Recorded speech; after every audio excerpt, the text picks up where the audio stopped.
Janani Janmabhumischa Swargadapi Gariyasi. Mother and motherland are superior even to the heaven. Now, as we celebrate Azadi Ka Amrit Mahotsav this year, let's remind ourselves that we have to strive to become assets to this beautiful nation of ours.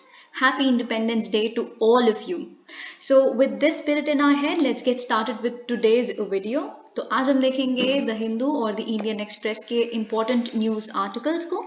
और बस यही आज के लिए आज का thumbnail भी हमारा, क्योंकि हर घर तिरंगा का थीम है, so I have kept it that and I am very happy today and I hope that so are you. So without wasting much time, let's get started. Alright, so first article is not holding war games with Pakistan, Sri Lankan Navy.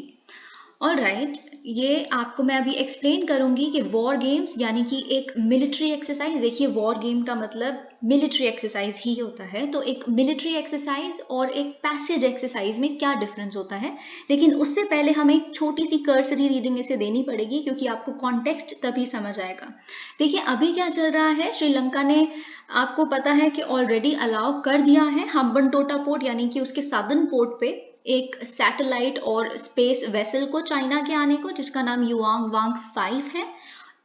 Despite India's apprehensions, despite India's security concerns, they have approved the visit of Sri Lanka's research vessel, of China's research vessel. And इसी background में एक और नया event आता है। आपको क्यों मैंने सबसे पहले ये बताया कि श्रीलंका ने चाइना को अलाउ कर दिया, क्योंकि आपको ये समझना बहुत ज़रूरी है कि India has been helping Sri Lanka like anything. Seriously, we have helped them a lot. Aid, assistance, line of credit, everything. Ever since they have gotten into this economic crisis of theirs. And we have actually never asked for anything in return, but we expect them to care for our security concerns. और इन चीज़ों के बावजूद अब हम क्या देख रहे हैं कि श्रीलंका की जो नेवी है वो अब एक पैसेज एक्सरसाइज करने वाली है। देखिए, ये पैसेज एक्सरसाइज है। वैसे तो श्रीलंका की जो नेवी है उन्होंने ये रिजेक्ट कर दिया है। उन पे ऐसे सस्पिशन थे, ऐसी रिपोर्ट्स आ रही थी कि शायद ये लोग मिलिट्री एक्सरसाइज यानी कि एक वॉर गेम होल्ड करने वाले हैं पाकिस्तानी वॉरशिप के साथ, जो कोलंबो पोर्ट पे डॉक करेगी यानी पार्क करेगी। लेकिन फिर उन्होंने कहा कि नहीं, ये तो एक सिंपल सी पैसेज एक्सरसाइज है जो हम PNS तैमूर के साथ करेंगे, ठीक है। तो जैसे ही वो मतलब वापस जा रही होगी, so it is not going to be a war game, so there is nothing much to worry about.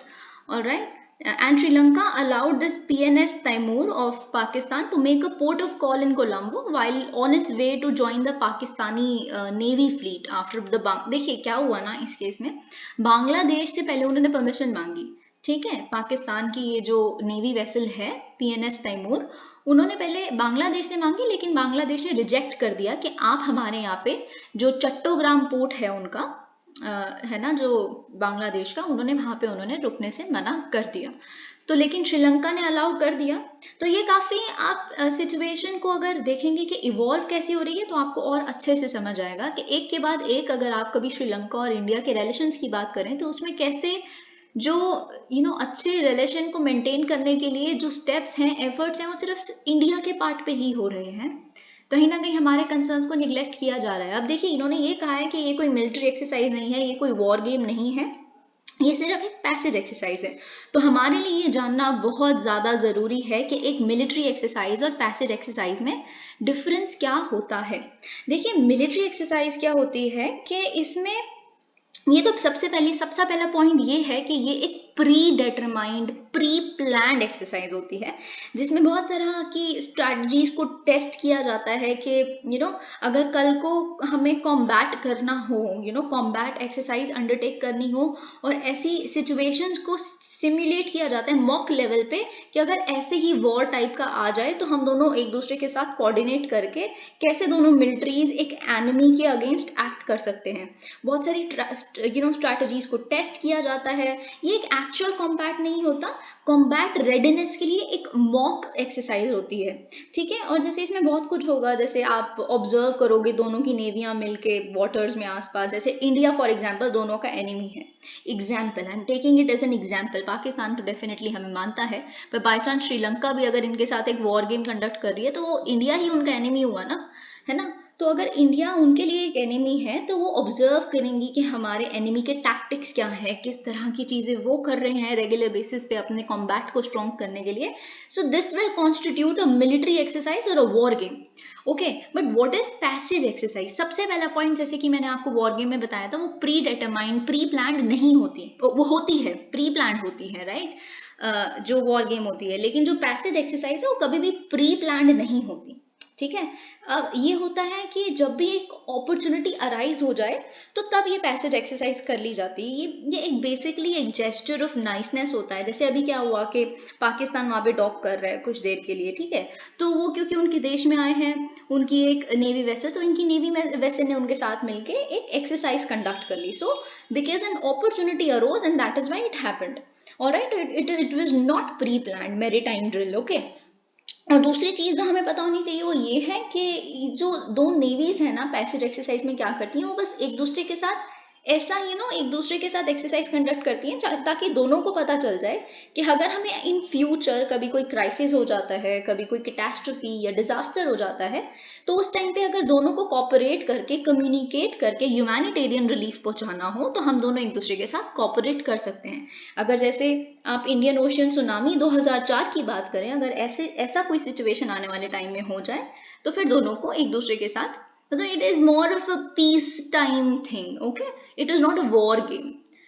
I hope आपको समझ आ गया होगा. तो अब हम देखते हैं. आज वैसे बहुत सारे आर्टिकल्स तो नहीं आए क्योंकि आपको भी पता है कि न्यूज़ आज क्योंकि 15 अगस्त है, तो mostly it is about India's past and how we have evolved. And कुछ एक दो आर्टिकल्स मैं आपको बताऊंगी, आपको इंडिपेंडेंस से रिलेटेड भी हैं एडिटोरियल्स एक दो जो आपको ज़रूर पता होने चाहिए.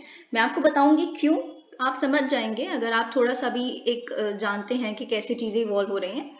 मोर US lawmakers arrive in Taiwan which is very very very बहुत ही डेंजरस चीज़ है ये. क्योंकि देखिए, ये बात फैक्ट है कि जो यूएस है ना, जो आज आप यूक्रेन के साथ देख रहे हो कि हम आपके साथ हैं, हम आपके साथ हैं, यूक्रेनियन इतने सारे लोग मर गए, घर के घर बर्बाद हो गए. देखिए, हम जब घर बनाते हैं अपना तो हम कितने अरमानों से और कितना एक एक पाई जोड़ के घर बनता है, इतना आसान नहीं है ना. आप शायद एक रिच लॉट को बिलोंग करते हो, पर most of the people do not belong to that lot. And it's, चाहे किसी का भी घर हो, सब बहुत, उनका एक्चुअली सपनों का घर होता है. हर घर सपनों का घर होता है. जब एक बॉम्ब ने आके हर घर को उड़ा दिया, इट्स लाइक आपने सबको बेघर कर दिया.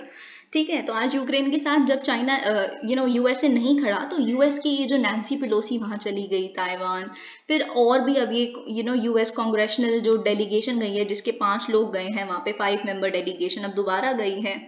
तो आप ये कहते रहो उनको कि इससे ये पता चलता है कि यूएस एक स्ट्रॉन्ग सपोर्ट ताइवान को प्रोवाइड करेगी, और जो चाइना ड्रिल्स वगैरह कंडक्ट कर रहा है हम उनसे नहीं डरते. आप कुछ भी कहते रहो, लेकिन यूएस से इज किसी का सगा नहीं, क्योंकि यूएस से बस दूर से ही सपोर्ट देता रहेगा, हम आपको सपोर्ट कर रहे हैं कहता रहेगा, लेकिन मरेंगे एक्चुअल में वो लोग जो उस सिचुएशन में होंगे. कल को अगर इन्वेजन हो जाती है, इट्स वेरी डेंजरस.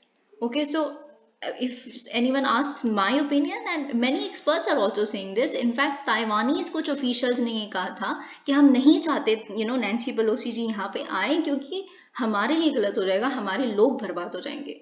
और कहीं ना कहीं मैं भी यही I am also afraid of that situation to arise. तो बस अब यही 5 लोग गए हैं यूएस के कांग्रेस के, और उन्होंने कहा है कि हम ताइवान के relations, US Taiwan relations, regional security, trade, investment, global supply chains और क्लाइमेट चेंज जैसी बातों पे बातें करेंगे. ओके. फिर अब एक और चीज़ जो आपको पता होनी चाहिए वो ये है कि अब क्या हुआ है कि जेके राउलिंग है जो हैरी पॉटर की ऑथर हैं, उनको भी काफ़ी ज़्यादा थ्रेट मिल रहे हैं, डेथ थ्रेट्स मिल रहे हैं, जस्ट बिकॉज आपको पता है कि सलमान रुश्दी जी, उनको भी स्टैप किया गया है नेक पे, और अभी तो वो वैसे सेफ हैं, he is recovering very fast. और वैसे ही लेकिन इनको भी थ्रेट्स मिल रहे हैं, तो एक पुलिस प्रोब चल रही है कि ये कौन थ्रेट्स भेज रहा है और ये अटैक्स क्यों हो रहे हैं. ओके, अब हम एक बहुत इंपॉर्टेंट चीज़ डिस्कस करेंगे आज. इट्स वेरी इंटरेस्टिंग, और मैं आपको ज़रूर कहूँगी कि एक एक वर्ड जो मैं बोलूँ ना, आप प्लीज़ अच्छे से सुनिएगा, ठीक है. रेशो ऑफ विमेन जजेस has risen considerably. U Lalit, देखिए जो हमारे चीफ जस्टिस ऑफ इंडिया बनने वाले हैं अब, जिनका नाम है उदय उमेश ललित जी, उन्होंने ये कहा है कि 75 ईयर्स ऑफ इंडिपेंडेंस जब हो गए हैं, तो हम देखते हैं कि विमेन आज की they find judicial career acceptable more than ever before, and ratio of women judges definitely has risen, बढ़ी है। तो अब एक बहुत इंपॉर्टेंट चीज आती है, बहुत इंपॉर्टेंट टॉपिक आता है। मैं फिर आपको कहूंगी, आप मेरी एक एक जो शब्द मैं बोलूंगी आप उसे बिल्कुल ध्यान से सुनिएगा। अब एक टॉपिक है women in judiciary. You must know this, it's very important, specially when हमारे जो अभी के चीफ जस्टिस ऑफ इंडिया हैं N V Raman ji has done a lot in this direction, and I think you know that. इसलिए क्या हुआ था, जैसे अभी उन्होंने 9 जजेस का जब अप्रूव किया था अपॉइंटमेंट सुप्रीम कोर्ट में, आपको पता है शायद ये लास्ट ईयर के एंड की बात है या फिर इसी साल के स्टार्टिंग की, I do not remember exactly. तो उसमें से जो 3 थी वो विमेन जजेस थी, और उनमें से जो एक है जो विमेन अभी सुप्रीम कोर्ट की जज हैं, वो आने वाले टाइम में संभावना है कि वो हमारी first women chief justice of India बन सकती हैं, जिनका नाम है justice BV Nagarathna. You must remember this, and this is definitely a welcome step. और अब हम देखते हैं कि स्टेट ऑफ विमेन रिप्रेजेंटेशन है क्या। मतलब मैं आपको तीनों स्तरों पे बताऊंगी, सबसे पहले तो सुप्रीम कोर्ट, फिर हाई कोर्ट, फिर डिस्ट्रिक्ट कोर्ट्स, के तीनों में एक्चुअल में रेशो क्या है, प्रपोर्शन क्या है, क्या रिप्रेजेंटेशन है, क्या स्तर पे है अभी सब कुछ। देखिए, अगर हम सुप्रीम कोर्ट की बात करें तो सुप्रीम कोर्ट में जो फर्स्ट एवर विमेन जज बनी थी सुप्रीम कोर्ट जज, उनका नाम था जस्टिस फातिमा बीवी। ओके, जस्टिस फातिमा बीवी सुप्रीम कोर्ट की पहली विमेन जज थी। और आप आयरनी देखिए कि ये 1989 में हुआ था जब ये जज बनी थी सुप्रीम कोर्ट की, and it was 39 years after the apex court came into existence. तो इतने साल बाद पहला हमने विमेन जज मिल रही हैं, जो सोचना थोड़ा मुश्किल है कि ऐसा क्यों, इतने टाइम तक मेल डोमिनेंस क्यों रही। देखिए, बड़े सारे रीजन हो सकते हैं। कई लोग ये कह सकते हैं कि जब इंडिपेंडेंस हुआ तो लिटरेसी इतनी कम थी। Obviously that is a fact, क्योंकि सिर्फ जो उस टाइम के बहुत ही इंटेलेक्चुअल लॉट होते थे ना इंडिपेंडेंस के टाइम पे, तो जैसे हम पढ़ते हैं बहुत सारी ये जब हिस्ट्री भी पढ़ते हैं हम, उसमें कई कई एग्जाम्पल्स जो हैं सरोजनी नायडू जैसे, ये बहुत ही इंटेलेक्चुअल लॉट था, उनके बच्चे थे ये लोग, तो इसीलिए काफ़ी पढ़ लिख के बन गए। लेकिन लिटरेसी शायद अराउंड 19% थी, जो बहुत ही कम थी। ठीक है, तो बहुत ही कम घरों में से लड़कियों को पढ़ने भेजा जाता था। तो हाँ, ये कह सकते हो कि सिचुएशन इम्प्रूव होने में काफ़ी टाइम लग गया, ये कह सकते हो आप। लेकिन उसके बाद भी तो सिर्फ 10 ही विमेन हैं जो जजेस बनी सुप्रीम कोर्ट की आज तक। तो उसके बाद भी फातिमा बीवी को मिलाकर there have been only 10 women who have become judges in the apex court, which is अजीब।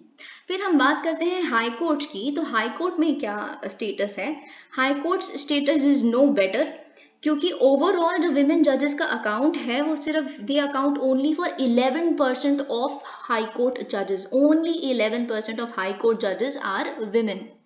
ओके, अगर हम कहीं 5 हाई कोर्ट्स ऐसे हैं 5 स्टेट्स के जिसमें देर is no women as a जज, एज अ हाई कोर्ट जज, no women. Patna, Meghalaya, Manipur, Tripura and Uttarakhand. Okay, और बाकी कुछ स्टेट्स ऐसी हैं जिनका शेयर है वो 10% से भी कम है। लेकिन हाँ, ज़रूर ऐसी कुछ स्टेट्स हैं जिसमें जो उनका विमेन जजेस का शेयर है वो काफ़ी, इट इज़ रिलेटिवली हाई, जैसे मद्रास और Delhi high courts. Madras high court और दिल्ली हाई कोर्ट्स में उनका रेशो काफ़ी अच्छा है। अब हम आते हैं डिस्ट्रिक्ट कोर्ट्स पे। देखिए, अब जो मैं कहूँगी ना आप उसे बिल्कुल अच्छे से सुनिएगा, आप थोड़ा सोचने की कोशिश करिएगा, जिस तरह से मैं अपना रही हूँ उसी समझा रही हूँ उसी तरह से सोचने की कोशिश करिएगा। एक लाइन ऑफ थॉट मैं आपको दूंगी। जो विमेन रिप्रेजेंटेशन है डिस्ट्रिक्ट कोर्ट्स में, वो it is slightly better than the entire scenario of the high court judge and supreme court judges वाला। इसमें 28% ऑफ जजेस आर विमेन। मतलब ये मैं 2017 का डेटा बता रही हूँ कि 28% ऑफ जजेस at the district courts were women.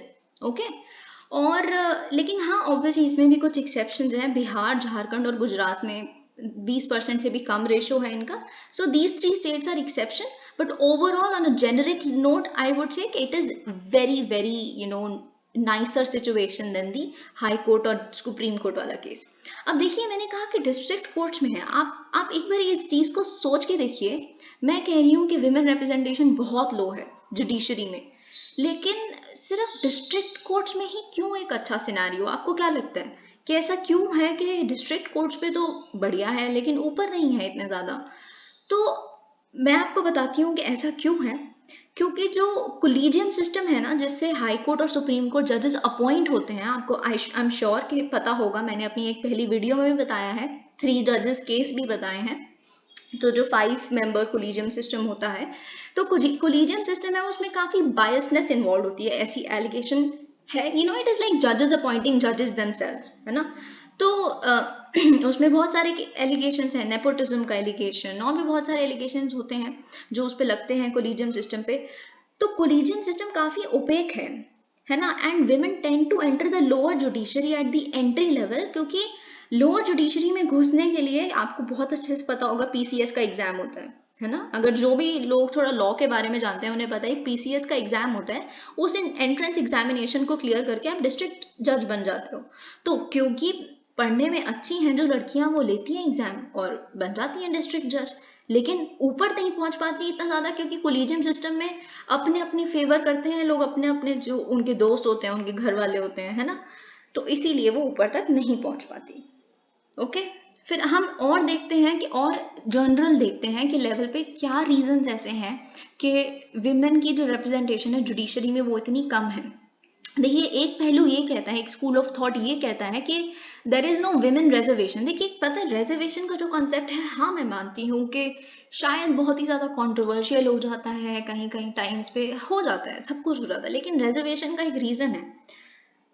ये कह देना, सिर्फ कह देने से ही सब कुछ नहीं हो जाता कि विमेन एम्पावर्ड हो चुकी हैं, ऐसा नहीं है। अगर ये होता ना, तो आज भी सबसे ज्यादा क्राइम्स जो विमेन के अगेंस्ट ही हो रहे हैं, आज भी आप शायद उस लॉट को बिलोंग करते हो जहाँ काफी अपब्रिंगिंग आपकी ऐसी हुई है, जहाँ पे आपको फ्रीडम मिली है, लेकिन आज भी नहीं है इतना सब कुछ। आप जाकर देखिए कि लड़कियों को पढ़ने लिखने की भी इजाजत नहीं है। तो और आज भी ऐसा होता है कि लड़कों की पढ़ाई को ज्यादा, इनफैक्ट दिल्ली में भी, I know some people, some of the very known people of mind, they have done it, कि वो अपने लड़कों की, जो बच्चों की उसमें एडुकेशन को ज़्यादा वो प्रेफरेंस देते हैं और लड़कियों को कम। के कोई बात नहीं, लड़कियों को तो इतना पढ़ना नहीं होता। तो जब लड़कियों को आप इतना पढ़ाओगे ही नहीं, उनको आगे उन पे पैसा ही नहीं लगाना चाहते उनके माँ बाप, जब उनको आप रिजर्वेशन दे दोगे, तो एक थोड़ा माँ बाप में भी होगा ना कि अच्छा रिजर्वेशन है, हमारी तरफ से झंझट थोड़ी कम हो जाएगी, है ना। सो रिजर्वेशन हियर, अगर कोई 33% टाइप का रिजर्वेशन इधर भी आ जाए, जो आपको मैं ये बता दूं, डिस्ट्रिक्ट लेवल में रिजर्वेशन हैं बहुत, इनफैक्ट बिहार तक में रिजर्वेशन है। बिहार जो डिस्ट्रिक्ट लोअर कोर्ट्स हैं उनमें रिजर्वेशन है, हर स्टेट में मतलब रिजर्वेशन है। लेकिन जब एपेक्स कोर्ट में, हाई कोर्ट में कोई रिजर्वेशन नहीं होगी, तो it becomes very difficult for women to actually reach the top notch positions. Okay, फिर तीसरा पॉइंट ये आता है कि क्यों लो रिप्रेजेंटेशन है, क्योंकि फेमिलियल रिस्पॉन्सिबिलिटीज भी हैं विमेन पे, है ना, बहुत ज्यादा। इनफैक्ट बहुत बार ऐसा होता है, सी स्पेशली जब एक मदर का एक बच्चा हो जाता है ना, उसके बाद मोस्टली वो खुद से चूज कर लेती हैं कि वो अपना एक सोबर जॉब ही रखेंगी, ताकि उनके ऊपर घर की रिस्पॉन्सिबिलिटी, बच्चा और बाकी अपना प्रोफेशन भी थोड़ा थोड़ा साथ में मैनेज हो जाए। तो दे बैक आउट समहाउ, राइट। और फिर उन पे और भी रिलेटिव्स भी प्रेशर डालने लग पड़ते हैं। तो this is true in Indian society even today. Okay, let's accept that. I am not saying कि ऐसा है, क्यों है, हम तो नहीं सुनेंगे। जो चीज़ है उसको एक्सेप्ट करनी चाहिए, ताकि हम इम्प्रूव कर पाए। जब तक हम इन फैक्ट्स को एक्सेप्ट नहीं करेंगे तो इम्प्रूव किस चीज़ को करेंगे। फिर एक और चीज़, अब देखिए, ये जो मैंने अभी तक बातें की है ना, ये सब कुछ बहुत ऊपर ऊपर की बातें हैं, ऊपर ऊपर से कि ये है रीज़न, वो है। लेकिन जो जो अब मैं पॉइंट बोलने वाली हूँ, आई थिंक ये सबसे इम्पोर्टेंट रीज़न है, क्योंकि हर चीज़ का ग्राउंड होता है। जब ग्राउंड से आप ऊपर उठोगे, जब ग्राउंड ही स्ट्रांग नहीं होगा, तो आपकी वो नींव स्ट्रांग नहीं है, तो तो ऊपर जो बिल्डिंग खड़ी कर रहे हो वो कभी हो ही नहीं सकती स्ट्रांग, राइट। तो वैसे ही अगर adequate number of lawyers women नहीं होंगी, तो फिर आप एक्सपेक्ट कैसे कर सकते हो कि जज एडिक्वेट नंबर ऑफ विमेन बन जाएंगी। क्योंकि आपको पता है कि जो बार टू बेंच जजेस जाते हैं, ये काफी केसेस ऐसे भी होते हैं, राइट। तो जो विमेन एडवोकेट्स हैं उनका रेशो बहुत कम है। अगर हम एक 2020 की न्यूज़ की रिपोर्ट के एस्टिमेट्स को देखें, तो उनका ये कहना है कि women make up only 15% of all the enrolled advocates in the country, which is very very low, right. आप शायद देख सकते हैं कि आपके आसपास की दोस्त आपकी जो है वो लॉ कर रही हैं, काले सूट में जाती हैं रोज सुबह अपने कॉलेज, लेकिन वो फिर आप शायद उस सोसाइटी को बिलोंग करते हो जहाँ पे ये थोड़ा प्रोमिनेंट है, लेकिन फिर भी रेशो आज भी बहुत कम है। ओके, अब देखिए मैं कह रही हूँ कि ये रीजंस हैं कि लो रिप्रेजेंटेशन है विमेन की, लेकिन मैं ये बात ही क्यों कर रही हूँ, मैं क्यों चाहती हूँ कि विमेन की रिप्रेजेंटेशन बढ़े। इतने बढ़िया बढ़िया जजमेंट्स आ रही हैं आजकल, तो सब कुछ अच्छा चल रहा है, तो क्या जरूरत है, main can also understand what women want, why not. ठीक ही तो चल रहा है सब कुछ। But I think there is a lot of significance of high women representation in judiciary. Let's talk about that. Point wise point. सबसे पहला point ये है कि इससे क्या होगा, अगर ज़्यादा बेंच पे women जजेस होंगी तो it motivates more women to seek justice. देखिए ये बात बिल्कुल ही, I am a woman, I can understand that. जब भी हम, अगर हमारा कोई ग्रीवेंस है तो हम ज़्यादा कंफर्टेबल होते हैं मोस्टली कि एक हम विमेन से ही बात करें उसके केस में, क्योंकि हमारा बस हमारी टाइप की प्रॉब्लम्स कुछ अलग है, हमारा माइंडसेट थोड़ा सा अलग है, क्योंकि हमें सोसाइटल जो बातें हैं ऑलमोस्ट हम सबको एक ही तरह से सुननी पड़ती हैं, एक ही तरह की बातें।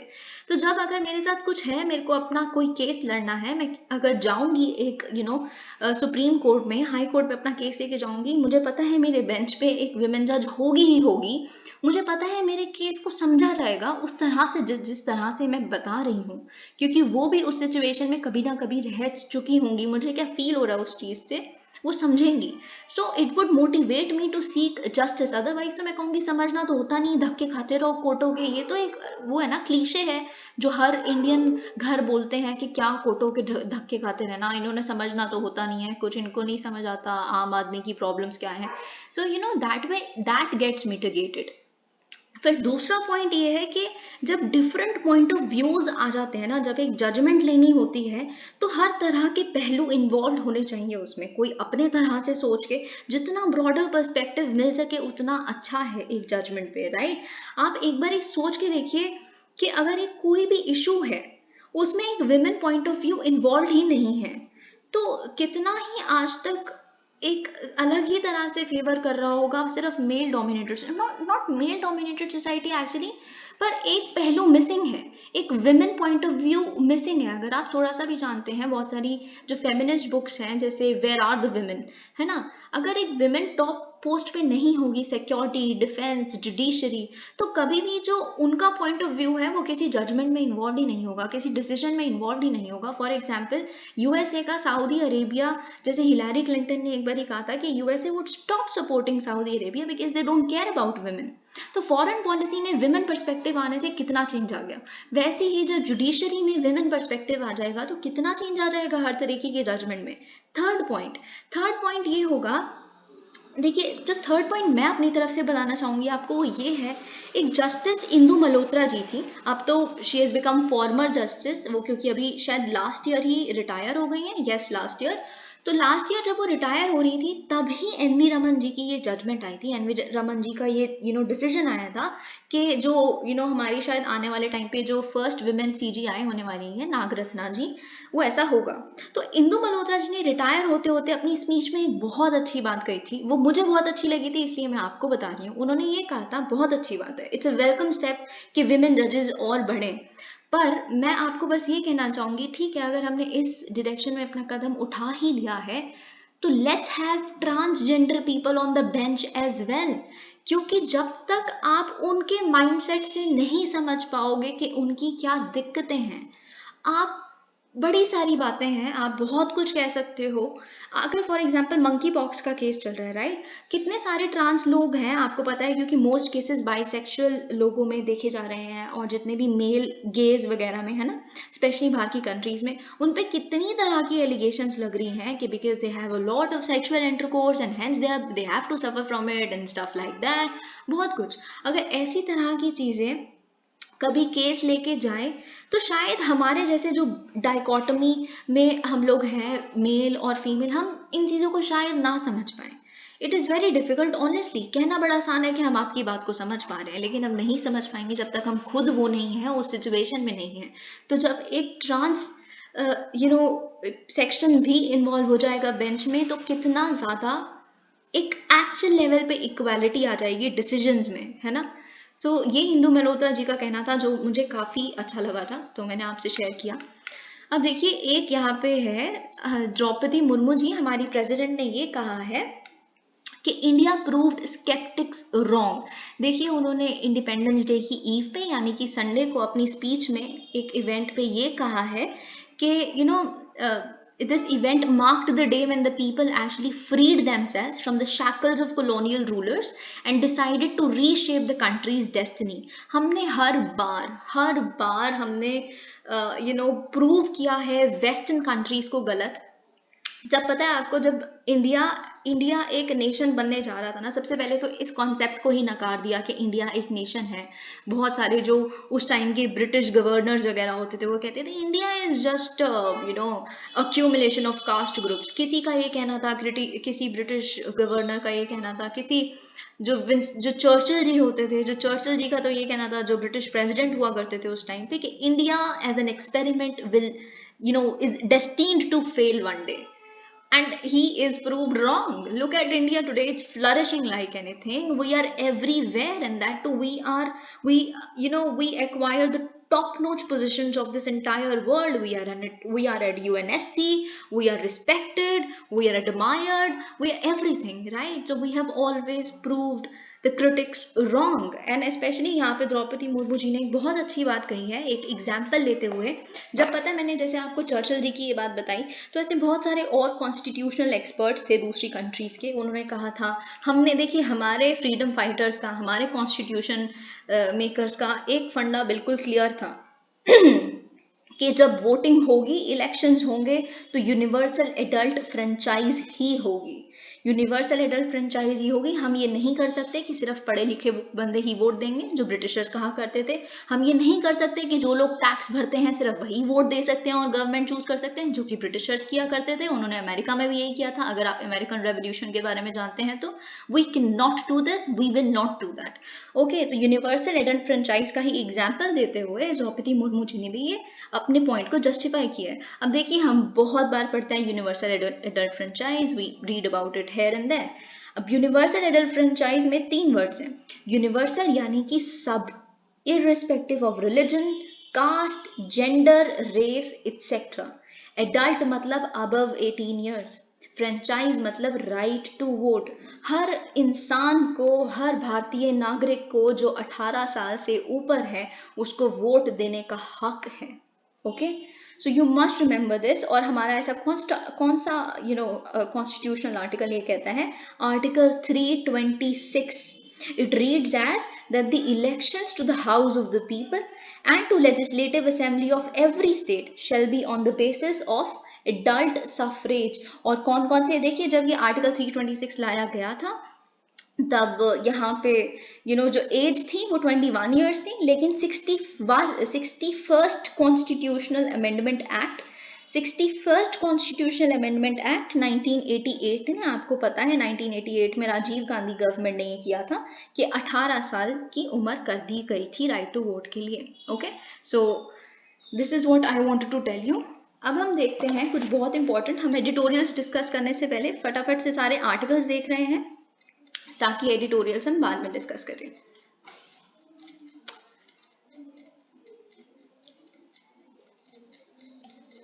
Alright, okay.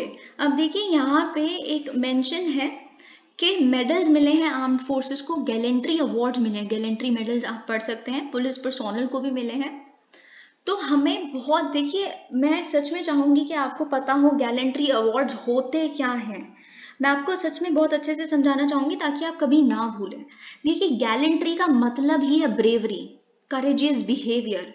हम बहुत बारी कह भी देते हैं ना, it is an action of gallantry, he showed gallantry behaviour at that point, है ना। तो गैलेंट्री का मतलब ही बहादुरी होता है। तो जो अवार्ड्स बहादुरी के लिए दिए जाते हैं उन्हें गैलेंट्री अवार्ड्स कहते हैं। ठीक है, तो इसका कॉन्सेप्ट भारत में कब आया? इसका कॉन्सेप्ट बहुत ही, जब हम इंडिपेंडेंस हमें मिली उसके जस्ट बहुत रिसेंटली। ठीक है, तो जो फर्स्ट 3 गैलेंट्री अवार्ड्स हमने अडॉप्ट किए थे वो थे परमवीर चक्र, महावीर चक्र और वीर चक्र, जिन्हें इंस्टीट्यूट किया गया था गवर्नमेंट ऑफ इंडिया द्वारा 26 जनवरी 1950। ठीक है, ये वही टाइम है जब हमने अपना कॉन्स्टिट्यूशन भी अडॉप्ट किया था। ठीक है, और लेकिन ये इंस्टीट्यूट तो ये 3 अवार्ड्स तब किए गए, लेकिन they came into effect from 15 August 1947 itself, मतलब रेट्रोस्पेक्टिव इफेक्ट था। अगर 1947 के बाद भी किसी ने ऐसी बहादुरी दिखाई होगी 1950 से पहले, तो उनको भी अवार्ड्स देने के लिए वो एलिजिबल थे, ठीक है। तो और फिर 3 और अवार्ड्स हैं, 3 और गैलेंट्री अवार्ड्स हैं। कौन से? अशोक चक्र क्लास 1, अशोक चक्र क्लास 2, अशोक चक्र क्लास 3, जिन्हें इंस्टीट्यूट किया गया था 1952 में।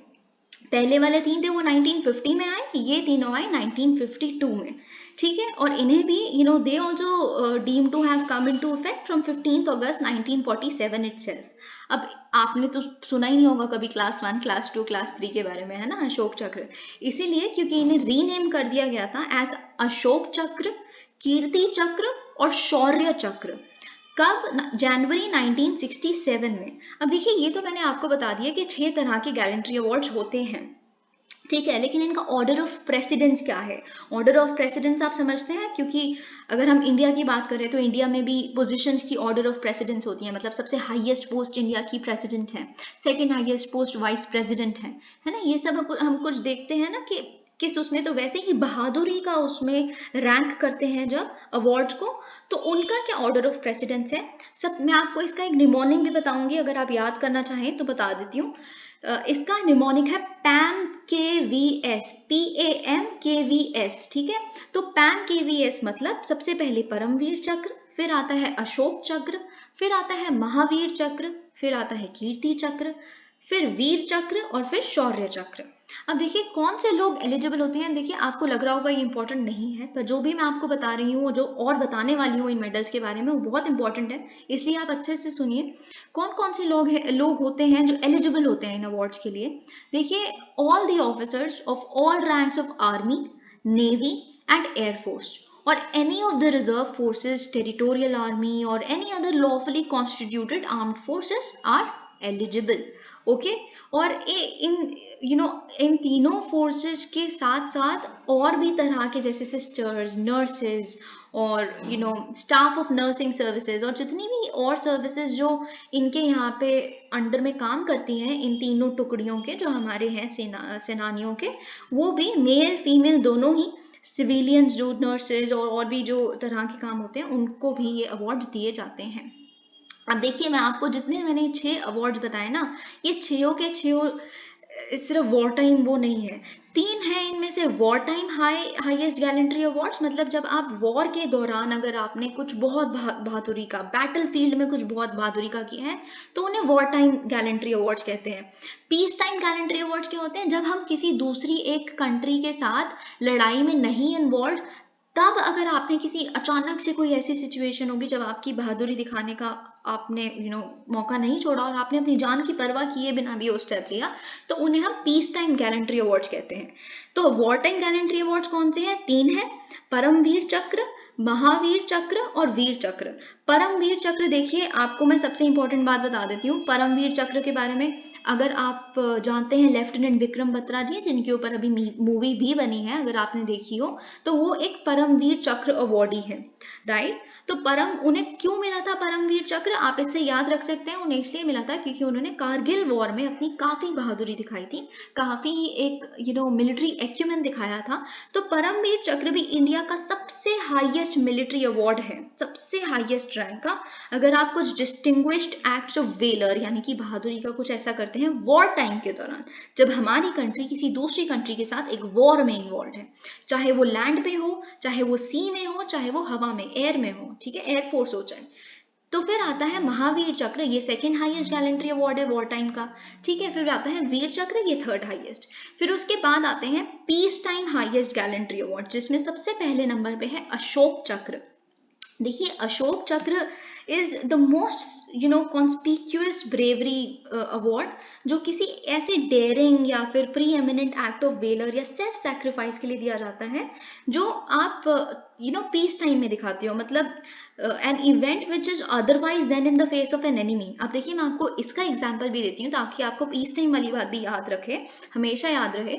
आपको पता होगा एक मुझे शायद नाम याद नहीं आ रहा, नर बहादुर थापा, अगर if I am not wrong, वो पहले अशोक चक्र पहली बार जब जिसे दिया गया था इंडिया द्वारा, तो वो वही थे, नर बहादुर थापा जी, शायद 1948 if I am not wrong. तो उन्होंने क्या किया था, 1948 एग्जैक्टली वही वाला टाइम है, उसके आसपास ही एक हैदराबाद पुलिस एक्शन हुआ था, अगर आपको पता हो। हैदराबाद पुलिस एक्शन के बारे में नेहरू जी ने वो दिया था, ऑर्डर दिया था, जिसे हम ऑपरेशन पोलो भी कहते हैं। तो ऑपरेशन पोलो के तहत हमें पुलिस एक्शन के थ्रू गन पॉइंट पे हमने हैदराबाद को इंडिया के साथ इंटीग्रेट किया था।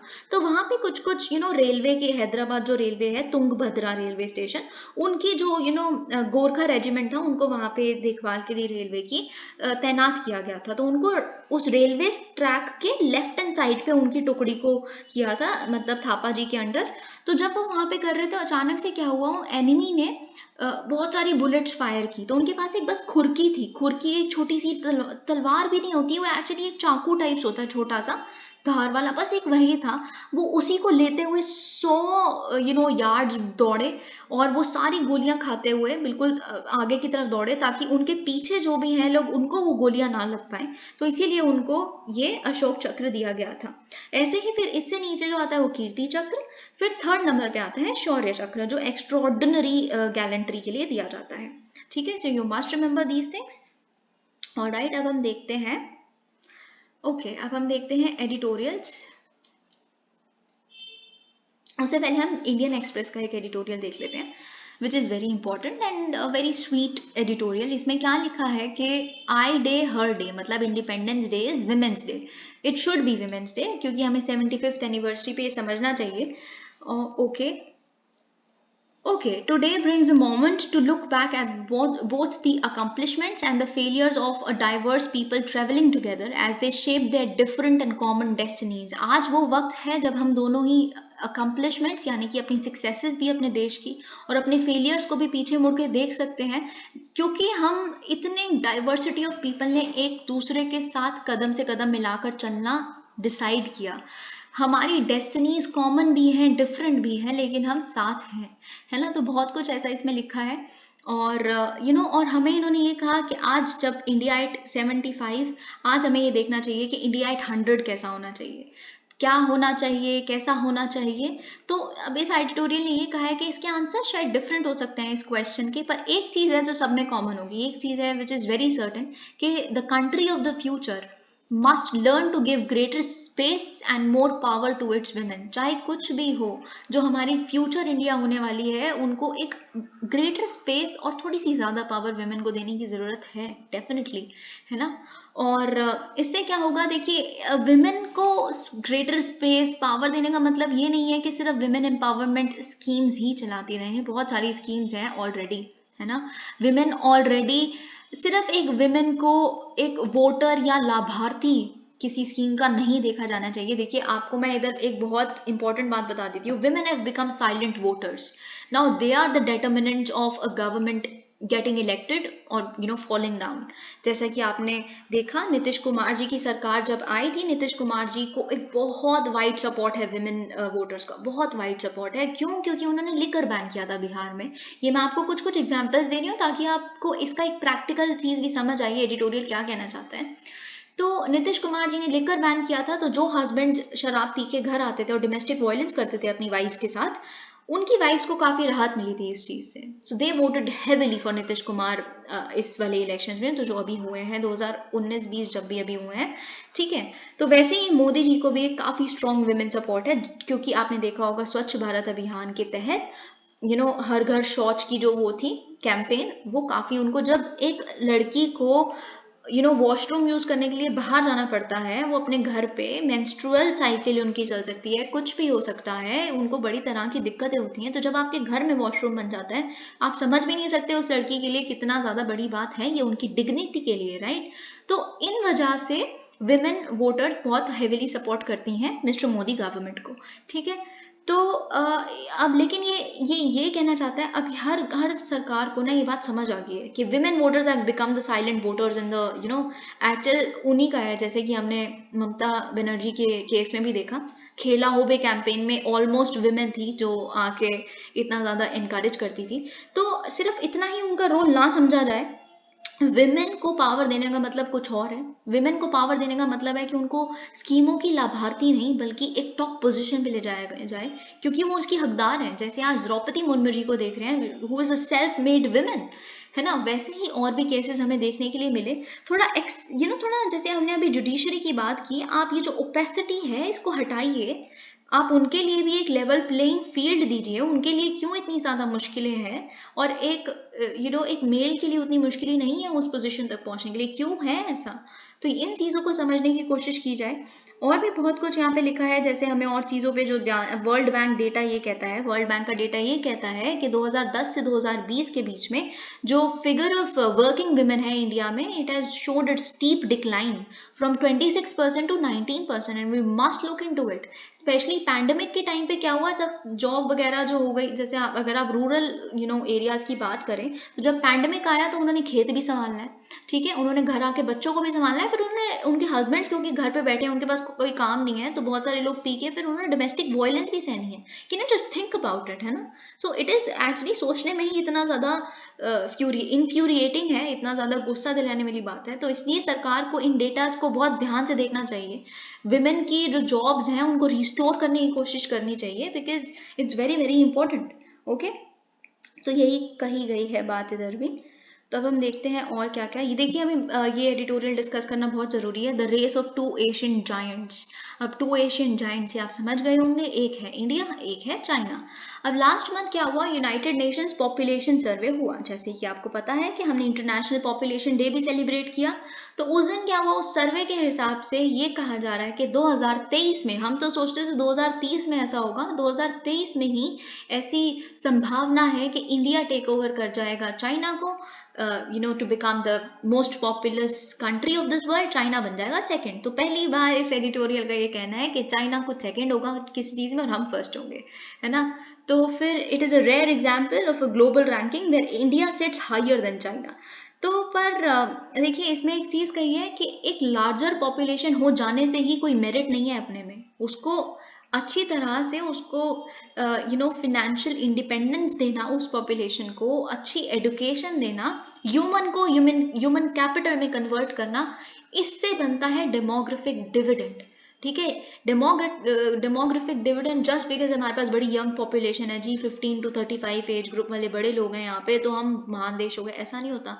देश को महान बनाना पड़ता है, डेमोग्राफिक उसको पोटेंशियल को हार्नेस करना पड़ता है। जब आप अच्छी चीज़ों में इन्वेस्ट करेंगे, आप एजुकेशन में इन्वेस्ट करेंगे, आप स्किल डेवलपमेंट में इन्वेस्ट करेंगे, आप हेल्थ में इन्वेस्ट करेंगे। लोग हेल्दी है नहीं, काम कहाँ से कर लेंगे, वर्क फोर्स हेल्दी भी तो होनी चाहिए। तो बस यही इस चीज़ में, इस पूरे पैराग्राफ में डिस्कस किया। आप देखिए इन्होंने क्या कहा है कि अब चाइना सिर्फ हमसे ही पॉपुलेशन में नंबर 2 पे नहीं, चाइना एक और चीज़ में नंबर 2 पे है। कौन सा नंबर 2 है, पर वो इंडिया के रिस्पेक्ट में नहीं है, यूएसए के रिस्पेक्ट में है। यूएस नंबर 1 इकोनॉमी पावर है और चाइना नंबर 2 है। तो इस चीज़ में भी चाइना नंबर 2 है, पर हमसे नहीं है, वो अलग बात है। पर ये एक रिमाइंडर है इंडिया के लिए कि ये जो दो एशियन जायंट्स हैं वो कितना दूर आ चुके हैं तब से, जब से हम दोनों को इंडिपेंडेंस मिली है। अगर हम अपनी बात करें, 1947 में हमें इंडिपेंडेंस मिली थी। अगर हम चाइना की बात करें, उन्होंने विक्ट्री हासिल की थी चाइनीज कम्युनिस्ट पार्टी ने, और एस्टैब्लिश जब 1949 में पीपल्स रिपब्लिक ऑफ चाइना को किया गया था, तब से। ठीक है, इंडिपेंडेंस नहीं थी वो, एक मतलब माओ का जो टाइम था। देखिए, मैं आपको पिछले 2-4 दिन से बता रही हूँ कि 1949 से लेकर अभी तक हमने वन चाइना पॉलिसी को अपनाया हुआ है इंडिया ने। हम मानते हैं कि वन चाइना पॉलिसी है, जिसमें चाइना का ही तिब्बत है, चाइना का ही ताइवान है, चाइना का ही हांगकांग है। तो जब मैं 1949 कहती थी तो मेरा मतलब यही था कि पीपल्स रिपब्लिक ऑफ चाइना, मैं आपको बताऊं कि अभी 1949 का क्यों एस्टैब्लिश हुआ था, तब से हमने वन चाइना पॉलिसी को रिकॉग्नाइज किया। ठीक है, तो ये मेरा कॉन्टेक्स्ट था। आई होप आपको आज समझ आ गया होगा। ठीक है, अगर हम बात करें 1940s की, जो ग्लोबल ऑर्डर था उस टाइम पे, इंटरनेशनल एनवायरनमेंट था, वो बहुत ही टर्मोइल की सिचुएशन में था। और सेम इस एडिटोरियल का ये कहना आज भी है। आज उस टाइम पे फ्रीडम की बातें थी, लेकिन आज भी बड़ी सारी तरह की चीज़ें चल रही हैं। आपको पता है कितने सारे कॉन्फ्लिक्ट्स आसपास चल रहे हैं, इतना सफोकेटिंग सा इन्वायरमेंट है, हर जगह कोई ना कोई कॉन्फ्लिक्ट है, हर कंट्री का एक दूसरे के साथ, बहुत ही कुछ चल रहा है। पैंडेमिक भी चल रहा है साथ साथ, Taiwan issue, Ukraine issue, Russia का अलग चल रहा है, यूएसए का कुछ और चल रहा है, Afghan withdrawal, so everything is in turmoil again. ठीक है, जब जवाहरलाल नेहरू ने जब ये सब कुछ देखा था, तब उन्होंने हमारी फ्रीडम के बाद जब वो पहले प्राइम मिनिस्टर बने, तो उन्होंने जो इंडिया का मॉडल अडॉप्ट किया था कि it will be a multi party electoral democracy, free media होगी, सेक्युलर पॉलिटिक्स होंगी, तो उन्होंने सिर्फ अपनी कंट्री के लिए ही नहीं बल्कि उन कंट्रीज को भी जो एशिया की उस टाइम पे भी एक कॉलोनी थी, तो उनके लिए भी एक एग्जाम्पल सेट करने के लिए किया था। And that is why people always looked up to our country, कि उन्हें भी हमारी तरह आज़ाद होना है। फिर हम चाइना की बात करें, उस टाइम पे जो उसका फेट था, क्या हुआ था ना, मैं आपको जैसे बता रही थी, चाइना और जापान के बीच में आपको पता है वर्ल्ड वॉर 2 में लड़ाई थी, है ना। जापान आपको पता है कि इन्वेजनरी पावर होता था उस टाइम पे। तो 1937 से लेके 45 के बीच में वर्ल्ड वॉर 2 के टाइम पे वो दोनों एक दूसरे से लड़ाई में थे। ठीक है, फिर वो मतलब फाइनली वो खत्म हो गई। और फिर उसके बाद जब वर्ल्ड वॉर 2 खत्म हो गया, फिर उसके बाद चाइना में एक सिविल वॉर चालू हो गई। अब ये सिविल वॉर किन के बीच में थी? ये थी जो रूल कर रहे थे उस टाइम पे एक नेशनलिस्ट जो चियांग काई शेक, जिनके अंडर मतलब जो रूलर थे उनके अंडर, फिर एक थे कम्युनिस्ट। कम्युनिस्ट किन के अंडर थे? माओ जेडोंग। माओ के बारे में तो कौन ही नहीं जानता, है ना। तो माओ के अंडर जो थे वो कम्युनिस्ट थे। फिर माओ ने उसमें विक्ट्री हासिल की थी। फिर हुआ था पीपल्स रिपब्लिक ऑफ चाइना 1949 में एस्टैब्लिश। तो माओ अपना आइडल किसको मानते थे, आइडियल किसको मानते थे? सोवियत यूनियन को। आपको पता है लेनिन का इकोनॉमिक मॉडल, कम्युनिस्ट मॉडल, ठीक है, कि स्टेट के पावर में ही कंट्रोल में सब कुछ होगा और प्राइवेट वगैरह जैसी चीजें नहीं होंगी। ठीक है, फिर चाइना देखिए यूनाइटेड नेशंस के काफी सालों के लिए यूनाइटेड नेशंस में इन्वॉल्व ही नहीं था चाइना। करीब 2 डेकेड्स के लिए, 20 सालों के लिए, और डिप्लोमेटिक रिलेशंस भी उसके नहीं थे यूएस के साथ अगले 3 डेकेड्स के लिए, मतलब 1949 से 3 डेकेड्स के लिए। ठीक है, तो जब जो माओ का टाइम था ना, मुझे लगता है माओ का टाइम इतना ही ज्यादा डोमेस्टिकली इतना टर्मोइल था वहां पे। जैसे अगर आप थोड़ा सा भी जानते हैं ना, ये टाइम एंड अगेन न्यूज़पेपर्स में हम पढ़ते ही रहते हैं, जब माओ ने 1958 से 1962 के बीच में ग्रेट लीप फॉरवर्ड मूवमेंट लेके आए। ग्रेट लीप फॉरवर्ड आपको अगर पता है थोड़ा सा भी, तो फिर भी मैं बता देती हूँ उस टाइम में क्या हुआ था। ग्रेट लीप फॉरवर्ड में माओ ने क्या किया था, माओ को ना ये दिखाना था कि हम किसी भी वेस्टर्न इंडस्ट्रियलाइज कंट्री से कम नहीं है। हम ठीक है, हम स्टेट कंट्रोल्ड एक इकोनॉमी है, लेकिन हम स्टेट कंट्रोल से ही एक प्राइवेट उसको बीट कर सकते हैं। कैसे? माओ ने पता है क्या करना शुरू कर दिया, पीपल कम्यून्स बनाने लगे पड़े। देखिए इसमें क्या हुआ ना, जितना उस टाइम पे जो चाइना थी ना, वो एक एग्रीकल्चरल इकोनॉमी थी, और वो किसको बीट करना चाहते थे? इंडस्ट्रियल इकोनॉमीज को, बड़ी बड़ी, है ना, दिखाना चाहते थे कि हम आपसे कम नहीं है। तो माओ ने पता है क्या करना शुरू कर दिया, जैसे कॉन्ट्रैक्ट फार्मिंग होती है और ये जो कोऑपरेटिव फार्मिंग होती है, उन्होंने क्या किया, जितने भी फार्मर्स थे उनको बोल दिया जितनी भी आप पैदावार करोगे वो आप खुद नहीं रखोगे, हमने बिल्कुल भला करना है, हमने डिस्ट्रीब्यूट करना है सबको। तो हम दिखाएंगे हमारी प्रोडक्शन इतनी ज़्यादा होती है, आप सारा का सारा प्रोडक्शन, ऑफिशियल्स आएंगे ग्राउंड लेवल पे, लोकल ऑफिशियल्स आएंगे, आपसे सारी की सारी आपकी जो आपने पैदावार की होगी वो कलेक्ट कर लेंगे, आप नहीं बेच सकते खुद से। ये फ्रीडम कुछ नहीं होता, आप हम सबको कलेक्ट करके दोगे, फिर स्टेट डिसाइड करेगी कैसे डिस्ट्रीब्यूट करना है। और आपको पता है ये इतना बड़ा फेलियर था, इतना बड़ा फेलियर था, इसे ग्रेट लीप फॉरवर्ड की जगह ग्रेट चाइनीज फेमाइन कहूंगी मैं, क्योंकि जो फार्मर्स खुद का पेट नहीं भर पाते थे, उनके पास खुद के पास खाने के लिए कुछ नहीं था, सरकार उन्हें क्या कहती थी, माओ क्या कहते थे, देखिए हम तो एक कम्युनिस्ट कंट्री है, कम्युनिस्ट में क्या होता है, हम सोशल सर्विस में बिलीव करते हैं, हम लोगों को बांटेंगे, मतलब आप सिर्फ अपना नहीं सोच सकते, आप अब एक फार्मर सिर्फ ये नहीं सोच सकता कि उसको बेच के खुद का भी पेट भरना है और अपने बच्चों का, वो सबके बारे में सोचेगा, पूरी कंट्री के लोग उसके अपने हैं। ये सब चीजें क्या है कि वो इतने सारे फार्मर्स खुद मर गए, कितने लोग मर गए। So it was not great leap forward, I think it was great Chinese famine, millions of people died in this experiment. फिर ये इतना बड़ा फेलियर था, माओ को खुद समझ आ गया, अब माओ ने इसको ढकना स्टार्ट कर दिया। फिर माओ ने क्या किया, माओ ने कल्चरल रेवोल्यूशन ले आए। माओ ने 1967 से 76 के बीच में कल्चरल रेवोल्यूशन ले आया। देखिए कल्चरल रेवोल्यूशन में क्या हुआ, कल्चरल रेवोल्यूशन में माओ ने क्या किया, सबको इग्नाइट करना स्टार्ट किया। देखिए अब क्योंकि माओ को खुद की पार्टी जो पीपल्स रिपब्लिक ऑफ चाइना वाली थी, वो खुद कम्युनिस्ट पार्टी चाहती थी, माओ को हटाओ, ये तो बर्बाद कर रहा है, लोगों को मार रहा है ये तो और भी जो कुछ पावरफुल लोग थे उस पार्टी में, ये उनको नहीं आगे बढ़ने देना चाहते थे, ये चाहते थे यही नंबर 1 रहे। तो इसलिए इन्होंने क्या किया, इन्होंने बोला देखिए कम्युनिज्म बिल्कुल खतरे में है, तो इसलिए कम्युनिज्म को बचाने के लिए कॉलेज के लोगों को और जितने भी यूनिवर्सिटी के लोग हैं, छोटे छोटे बच्चे जो स्कूल जाते थे, बोला आप आइए, आप मेरे साथ रैली करिए, कम्युनिज्म को बचाना है, इतना कुछ करना है, और जो भी इंसान कम्युनिज्म के खिलाफ बोलेगा उनको मार दीजिए। इसलिए इनको रेड गार्ड्स भी कहा जाता है। तो ये कल्चरल रेवोल्यूशन मतलब जहाँ खून की होली खेली गई, रेड कलर, कल्चरल रेवोल्यूशन। ठीक है, तो ये भी ऑब्वियसली आप समझिए कि किन तरह की ही चीजें थी उस टाइम पे। तो जो माओ का चाइना था, इट वाज ऑफ कोर्स फिर माओ के चाइना ने एक और चीज की, फिर उन्होंने इंडिया के साथ भी वॉर की, एक बॉर्डर कन्फ्लिक्ट आपको पता होगा 1962 में, जो आज जब गलवान वैली वाला इशू हम अप्रैल 2020 का देखते हैं, जो आज भी LAC पे स्टैंड ऑफ है, 1962 के बाद सबसे पहली बार आज ही है जो मुझे ऐसा लगता है, ऐसा बहुत सारे इंटेलेक्चुअल्स को भी लगता है कि ये जो मिस्टर शी जिनपिंग है ना, इनका जो चाइना का ड्रीम है वो बस ये दिखाना चाहते हैं माओ से भी ज्यादा अगर कोई पावरफुल आज तक लीडर आया है तो वो शी जिनपिंग है। तो वो बिल्कुल ही माओ की जो पॉलिसीज है ना, अजीब अजीब सी, उन्हीं को अप्लाई करते रहते हैं। उन्होंने भी इंडिया के साथ एक माओ का सिर थोड़ा फिरा हुआ था, उन्होंने हम पे अटैक किया बिना बताए, आज वही चीज इन्होंने की है। ये 1962 वाला अटैक वही है जिसके लिए जवाहरलाल नेहरू जी को हमारी जो प्रेजेंट रजीम है वो कितनी बार आज भी काफी गलत गलत बोला जाता है। ये वही वाली 1962 की वॉर है। ठीक है, तो कॉमन कंसर्न्स देखिए, अगर हम बात करें फिर उसके बाद कुछ कुछ कॉमन भी तो होगा इंडिया की और चाइना की एक पाथ पे जो हमने दोनों ने अपनाई।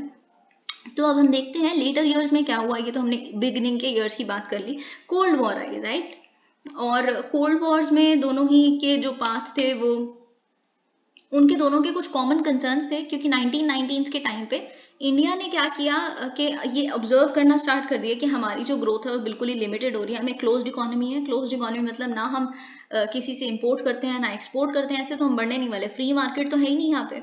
ठीक है, हर चीज स्टेट हाई कमांड है, सब कुछ है। तो PV नरसिम्हा राव जी, आपको पता होगा, 1991 के इकोनॉमिक रिफॉर्म्स लेके आए, जिसकी वजह से क्या हुआ, बहुत सारे मिलीनियर्स प्रोड्यूस हुए, बहुत कुछ हुआ। ठीक है, थोड़ी सी इनइक्वालिटी भी ज्यादा बढ़ गई, क्योंकि जब फ्री होगा सब कुछ, फ्री मार्केट होगी, तो अमीर होंगे वो और अमीर बनते जाएंगे। अगर वो एक्सप्लॉइट करना चाहेंगे तो एक्सप्लॉइट भी करेंगे नीचे वाले लोगों को, और यही हुआ भी कहीं ना कहीं तक इंडिया में। वैसे तो बहुत अच्छी चीजें ही हैं 1991 में जो हमारे रिफॉर्म्स हुए, पर इसके कुछ कुछ फॉल बैक्स भी हैं। तो चाइना में क्या हुआ, अगर हम चाइना की बात की, तो चाइना ने भी जो 1970s में माओ के सक्सेसर थे जिनका नाम है डेंग जाओपिंग, उन्होंने भी कुछ एक ओपन मार्केट टाइप्स कुछ करने की कोशिश की, जैसे इंडिया ने की ना। क्यों? क्योंकि देखिए, उन्होंने भी कमांड इकोनॉमी की जगह जो माओ फेवर किया करते थे, उन्होंने भी क्या किया, एक मार्केट इकोनॉमी लेके आए। मार्केट इकोनॉमी में देखिए क्या होता है, मार्केट इकोनॉमी में हर चीज डिमांड और सप्लाई पे डिपेंडेंट होती है। अगर किसी प्रोडक्ट की डिमांड है तो सप्लाई बढ़ जाएगी, किसी प्रोडक्ट की डिमांड नहीं है तो सप्लाई घट जाएगी, और यही आपस में चलने दीजिए ना। बेफालतू गवर्नमेंट को बीच में अपनी घिसाने की, टांग अड़ाने की कोई जरूरत नहीं है। Let it work like this only. तो फिर क्या हुआ, तो इस तरह से हमें पता चलता है कि चाइना के कम्युनिज्म में कुछ कुछ एक मार्केट इकोनॉमी का भी टिंट है। अगर ऐसा ना होता तो जो ये चाइना इतना बड़ा मैन्युफैक्चरिंग हब कैसे बनता। ठीक है, लेकिन हाँ, बस ये थोड़ा सा डिफरेंट है कि जो चाइना का प्राइवेट सेक्टर है वो खुद एकदम फ्रीडम नहीं है उसको सब कुछ करने की। आपको ये भी पता है कि जो हुआवी वगैरह जैसी कंपनीज हैं जो 5G के लिए आई हैं और जिनको कंट्रीज ने बैन भी कर दिया है, ये सब कुछ चाइना की गवर्नमेंट ही के अंडर आती हैं। ये प्राइवेट कंपनीज हैं लेकिन चाइना का कमांड फॉलो करती हैं। इसीलिए तो USA वगैरह कंट्रीज ने इनको बिल्कुल ब्लॉक ही कर दिया कि आ तो ये काम करने रहे हैं कंट्रीज में, लेकिन सर्वेलेंस भी कर लेते हैं गवर्नमेंट की साथ साथ देशों की। तो दैट इज वाई। तो चाइनीज जो मार्केट इकोनॉमी है वो थोड़ी सी डिफरेंट है, क्योंकि वो प्राइवेट सेक्टर को स्पेस देते हैं कि ठीक है, आप अपना ये करिए, मैन्युफैक्चर करिए, लेकिन आप कंट्रोल हम ही करेंगे, आपको पार्टी ही करेगी हमारी, और हम ही आपको कमांड देंगे कैसे कैसे क्या क्या करना है। तो लेकिन अगर हम चाइना की आज GDP की पर कैपिटा GDP, मतलब हर इंसान की GDP कितनी है पर कैपिटा, अगर हम देखें, इंसान इन द सेंस समझ गए ना कि एक होती है GDP, एक होती है पर कैपिटा GDP, मतलब पॉपुलेशन से अगर हम डिवाइड कर दें वो वाली चीज है ना। तो हर इंसान का जो शेयर आता है GDP में से वो है $9,000 अ ईयर, है ना। और इंडिया की बात करेंगे तो इट इज $2,000। तो काफी गैप है वैसे तो ऑलराइट, हम देखते हैं और हम ओके। और स्पेशली जो आज की जियोपॉलिटिकल टेंशंस हैं जो चाइना और इंडिया, उसमें मोस्टली जियोपॉलिटिकल टेंशंस में हम ऑपोजिट एंड्स पे आते हैं। हर ग्लोबल क्वेश्चन पे हमारा बिल्कुल पॉइंट ऑफ व्यू अलग है। चाइना बिल्कुल ही हमारे ऑपोजिट उस पर बैठा होगा, स्पेशली पाकिस्तान का केस आप देख सकते हैं। लेकिन एक कॉमनैलिटी है, कुछ कुछ कॉमन है चीजें, जैसे हम दोनों ही एक डेवलपिंग इकोनॉमी की कैटेगरी में आती हैं, राइट। चाइना भी सबसे अमीर बनना चाहता है, हम भी सबसे अमीर बनना चाहते हैं, हम तो बिल्कुल बनना चाहता है, कौन नहीं बनना चाहता, राइट? तो लेकिन हम दोनों ही अपने क्लाइमेट चेंज कमिटमेंट्स को लेकर नर्वस हैं। हम सब ने, देखिए मोदी जी ने किया 2070 तक हमें क्लाइमेट न्यूट्रल कंट्री बनना है, ऐसे ही चाइना ने तो उनसे भी पहले किया हुआ है, 2060 है शायद उनकी। ऐसे उन्होंने अभी नहीं किया, लेकिन वो पहले से कह रहे हैं, उन्होंने ग्लासगो में कमिटमेंट नहीं दी, लेकिन उनकी भी बहुत स्ट्रॉन्ग क्लाइमेट चेंज कमिटमेंट्स है। लेकिन दोनों को ही कहीं ना कहीं ये डर है कि ये हम दोनों की ग्रोथ ट्रैजेक्टरी को हैम्पर ना कर दे। दोनों ही हम, क्योंकि डेवलपिंग है ना, हम दोनों डेवलप होने से ना चूक जाए।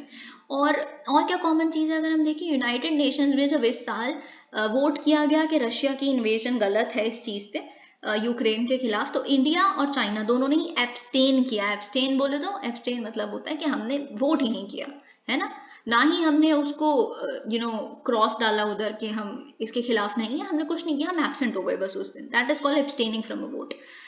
तो अगर हम एक दूसरे से देखें कि हम क्या क्या चीजें दोनों एक दूसरे से सीख सकते हैं, तो सबसे पहले चीज जो हम चाइना से सीख सकते हैं वो ये है कि वो एडुकेशन पे बहुत ध्यान देते हैं। उनका जो उनकी जीडीपी का 2.4% they give for research and development. और इंडिया का पता है सबसे बड़ा, आप हर बार इकोनॉमिक सर्वे बजट कुछ भी पढ़ोगे ना, सबसे पहले ये आती है कि हमें रिसर्च और डेवलपमेंट पे अपना उसकी फंडिंग की जरूरत है, जो नहीं है, कुछ 0 कुछ % है। तो 2.4% of GDP on research and development is commendable and we should learn this from China definitely. और चाइना का जो स्ट्रेस वही ह्यूमन कैपिटल पे। आप देखिए चाइनीज इतने सारे इतने हमारे जो पेरेंट्स हैं, they always keep on telling us कि छोटे छोटे चाइनीज बच्चे भी इतनी मेहनत करते हैं, वहाँ पे स्किल फोर्स पे काफ़ी ज़्यादा मेहनत डाली जाती है, यहाँ पे भी वैसे डाली जानी चाहिए। ओके। और देखिए, लेकिन इसमें ये चीज़ कही है, ठीक है ये सब चीज़ें हम सीख सकते हैं, लेकिन चाइना का जो करंट पॉलिटिकल सिस्टम है ना, it runs the risk of losing its gain. जो आज तक इसने कमाई हैं चीज़ें, ये जो पॉलिटिकल सिचुएशन अगर नहीं सुधरा तो वो खो देंगे सब कुछ। क्योंकि अभी जितने भी टेक्नोलॉजी एंटरप्रेन्योर्स हैं, वहाँ के एकेडमिशियंस हैं, लॉयर्स हैं, उन सब पे ही जो पॉलिटिकल क्रैकडाउन होने शुरू हो गए हैं पार्टी के, जो शी जिनपिंग के। क्योंकि वो अगर कोई भी बताएंगे कि इस तरह की चीज़ भी हम कर सकते हैं, इस तरह का इनोवेशन भी हम ला सकते हैं, हमें थोड़ी सी फ्रीडम दीजिए, हम ऐसा कर लेंगे और ये बहुत ही बेहतर सोल्यूशन होगा, तो बीजिंग की जो पार्टी है, जो शी जिनपिंग जी की, वो सप्रेस कर देती है। आप उनका कमांड फॉलो करोगे, दैट इज इट। और पता है, इस एडिटोरियल का ये कहना है कि जब सोसाइटीज ऐसे क्वेश्चनिंग वॉइसेस को या फिर इनोवेशन को जब सप्रेस करने लग पड़ती हैं, तो वो खुद ही डैमेज हो जाती हैं एक दिन। तो शायद चाइना अब ऐसा कर करके खुद की इनोवेशनल कैपेसिटी को ही खत्म ना कर दे। लेकिन इंडिया इस केस में बहुत प्लूरलिस्ट सिस्टम को हमेशा से वो एंडोर्स करती है। यहाँ पे वैरायटी ऑफ वॉइसेस हैं, सबको हक है, सब फ्लेक्सिबल हैं कि अगर किस तरह का कुछ चेंज करने में हम चूकते नहीं। अगर कोई सरकार से भी गलती होगी ना, बहुत ही एक्सेप्टेबल है कि ठीक है आप एक नया सोल्यूशन सजेस्ट करिए, वैसे हो जाएगा। तो आप देख सकते हैं स्पेशली एंटरप्रेन्योरियल यहाँ पे जो है स्कीम्स कितनी ज़्यादा सक्सेसफुल हैं। और फिर हम देखते हैं चैलेंजेस क्या हैं इंटरनेशनल स्टेज पे दोनों के लिए, 2020s में क्या चैलेंजेस हैं, जहाँ पे मतलब हमें चीज़ सोचने की ज़रूरत है। देखिए दोनों के पास ही ये होगा ना कि हमें दोनों को नए दोस्त ढूंढने पड़ेंगे। जो नए दोस्त बन रहे हैं उनके साथ कैसे डील करना है। चाइना के नए दोस्त बन रहे हैं, हमारे नए दोस्त बन रहे हैं, ठीक है। इंडिया के कौन नए दोस्त बन रहे हैं? क्वाड कंट्रीज, है ना, यूएसए, ऑस्ट्रेलिया, जापान। तो इंडिपेंडेंट इंडिया लेकिन ना थोड़ा सा एप्रहेंसिव है कि हम अपनी स्ट्रेटेजिक ऑटोनॉमी ना खो दें। हम कभी ऐसा ना लगे कि हमने किसी, जैसे कोल्ड वॉर के टाइम पे अलाइज होते थे, हमने किसी ब्लॉक को तो नहीं ज्वाइन किया, वो ऐसा ना लगे कि हम यूएस के ब्लॉक का एक पार्ट बन गए, नेटो मेंबर बन गए, ऐसा ना हो। हम थोड़े से इन चीज़ को लेके, हमारे फ्रेंड्स तो वो बन रहे हैं नए, पर हम इन चीज़ को मद्देनजर रखते हैं। और अगर हम चाइना की बात करें तो चाइना की सबसे बड़ी बात ये है कि चाइना के भी नए दोस्त हैं। चाइना तो रशिया का दोस्त बन रहा है। रशिया और चाइना ने डिक्लेयर कर दिया कि we are a friendship without limits, February में ही इस साल की, जब रशियन इन्वेजन हुआ था। लेकिन फिर भी ये शायद इतने क्लोज नहीं है। जैसे कि मैंने बताया कि इंडिया नए दोस्त ढूंढ रही है, लेकिन वो भी एप्रीहेंसिव है कि वो एक बिल्कुल ही एंटाई बीजेपी यूएस अलाय ना बन जाए। हम ऐसे ना दिखने लग पड़े कि हम यूएसए का क्वाड इसलिए ज्वाइन कर रहे हैं because we are anti BJP, BJP नहीं, एंटाई बीजिंग, सॉरी। तो फिर उसके बाद वैसे ही ऐसे चाइना भी बहुत ही ज़्यादा इस चीज़ को लेके वो है कि उनकी चाहे रशिया के साथ कितनी भी अच्छी दोस्ती हो रही हो, लेकिन चाइना और जो रशिया है वो इतने भी क्लोज नहीं है। जिससे ये पता चलता है, देखिए जब पुतिन जी आए थे विंटर ओलंपिक्स के लिए, चाइना में आए थे, तो पुतिन बता सकते थे कि हम इन्वेजन करने वाले हैं, लेकिन ऐसा नहीं हुआ था। ऐसा कोई उनके बीच में कोई डिस्कशन नहीं हुई थी। Okay, there is little doubt that the actions of both China and India will shape India. देखिए इसमें कोई डाउट नहीं है, एशिया की जो ट्रेजेक्ट्री होने वाली है अगले 10 सालों में वो चाइना और इंडिया के ही एक्शंस डिटरमाइन करेंगे।